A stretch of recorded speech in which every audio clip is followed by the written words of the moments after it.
Foi. Motivation. Surpassement. Fortifiez votre intérieur avec le moment de foi. Dieu veut que nous soyons dans la confusion. Dieu veut que ma santé soit une confusion, Église. Des fois, la personne, elle a une santé. Quand elle arrive à abandonner un problème, un autre arrive. Il y a des personnes qui n'ont pas une stabilité financière, professionnelle, à cause de leur état de quoi?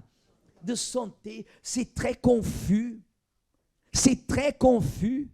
Quand il n'y a pas un problème dans la tête, il y a un problème dans le dos. Quand il n'y a pas un problème dans le dos, il y a un problème dans les genoux. Quand il n'y a pas le problème dans les genoux, il y a un problème dans les pieds. Quand ce n'est pas dans les pieds, c'est dans un organe. Enfin, il y a des personnes que leur santé est une confusion.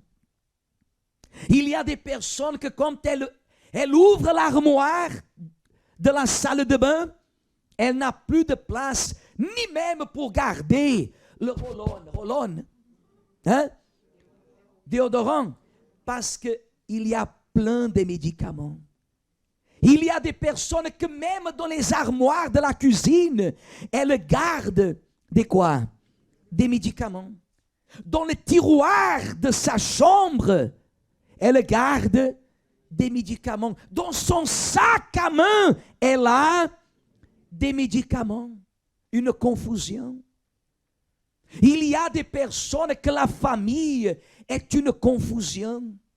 Il y a des personnes que les finances, c'est une confusion. Nous sommes à la fin de 2021, une année qui a encore vécu les symptômes de la COVID et que ça continue selon ce qu'il est parlé. On ne sait pas où on va. Il y a des personnes qui, normalement, on dit comme ça, que les personnes, elles ont dépensé moins. Mais nous voyons qu'il y a tant de personnes qui sont endettées.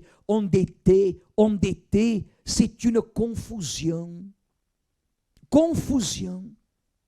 Des fois, la personne se met dans l'achat d'une voiture, d'une maison, et au lieu de tirer le bénéfice, cela ne lui fait que la rendre encore plus esclave.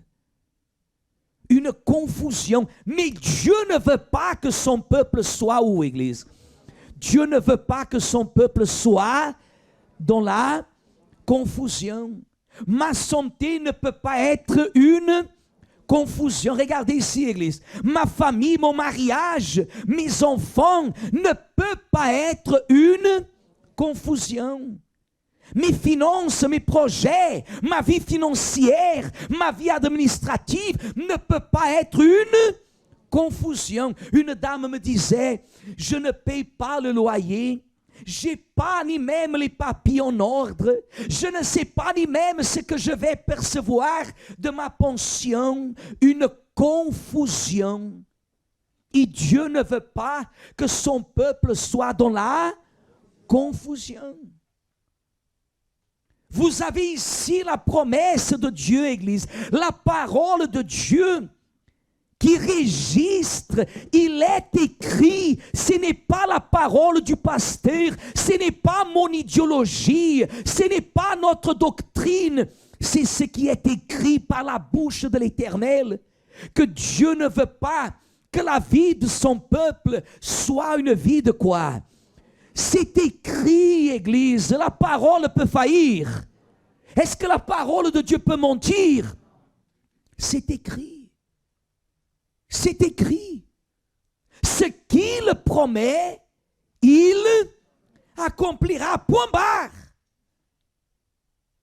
Dieu accomplira. Et c'est pour cela que je considère que quand quelqu'un arrive ici, dû au fait que nous ne sommes pas des professionnels de l'évangile, que nous servons Dieu, que nous avons renoncé à notre avenir, Église, pour vous annoncer la parole de qui? Parce que moi, je n'ai pas besoin d'aller loin. Ceux qui sont à l'église ici et qui me connaissent depuis 1, 2, 3, 4, 5 ans, moi, les pasteurs, tous ceux qui passent ici. Église, à votre avis, très honnêtement, en nous connaissant comme vous nous connaissez, croyez-vous que si nous serions dans le monde, on serait des paresseux? Hein? Croyez-vous que si je serais dans le monde, je serais dans la dépendance des uns et des autres? Jamais, Église. Jamais. Mais jamais, jamais, jamais.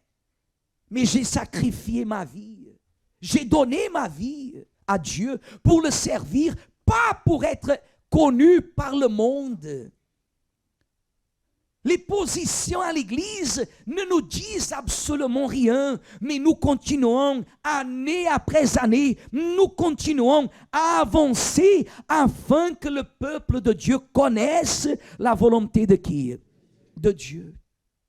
Et la volonté de Dieu n'est pas confuse. Elle est très claire.